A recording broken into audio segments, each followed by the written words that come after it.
چې رسول الله مبارک علیه الصلاة والسلام به چرته هم په خوراک کې عیب نه وویستې. که چرته یو خوراک رسول الله مبارک علیه الصلاة والسلام ته پیش کړی شو، که چرته رسول الله مبارک علیه الصلاة والسلام دغه طبیعت د خوراک ته کېدل، نو رسول الله مبارک علیه السلام به دغه خوراک وکړو. او که چرته رسول الله مبارک علیه الصلاة والسلام طبیعت نه کېدله، یا د رسول الله د طبیعت باندې برابر نه یا خوراک سم نه، نو بیا هم رسول الله مبارک علیه الصلاة والسلام د خوراک کې به نقص نه ویستله. دا به یې نه ویله چې مالګې پکې کم دی، یا دا ډېر زیات پخ شوی دی، یا ډېر زیات اومه دی، یا پکې مساله زیات دی. مثال په تور دا خبرې به رسول الله مبارک علیه السلام به نه کولې.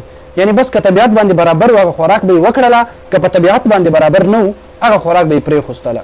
نو دا د امت دپاره هم یو سبق او امت دپاره هم یو پیغام دی چې کله هم تاسو په کورونو کې خوراک کوئ، که چېرته دا خوراک ستاسو د طبیعت برابر وي، بسم الله ووایئ او دا خوراک وکئ. او که چېرته په طبیعت باندې برابر نه وي، بس دا خوراک پرېږدئ، خوراک مه کوئ، نور چاته خبرې مه اوروئ چې خوراک دې سم نه ده پخ کړی، یا خوراک کې دا چل دی، سالن ټیک نه دی، مالګه کم دی، غوړي زیات دی.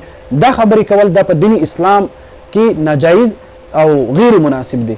بس که دې تبه وي خوراک وکئ، او که تبه نه وي بس دا خوراک پرېږدئ. دا هم د دین یو حکم دی چې مونږ دا ښه خوراک وکړو، د هغې صفت بیان کړو، او کم خوراک چې مونږ نه کوو هغې باره کې خبرې کول دا دیني اسلام کې جایز نه ده.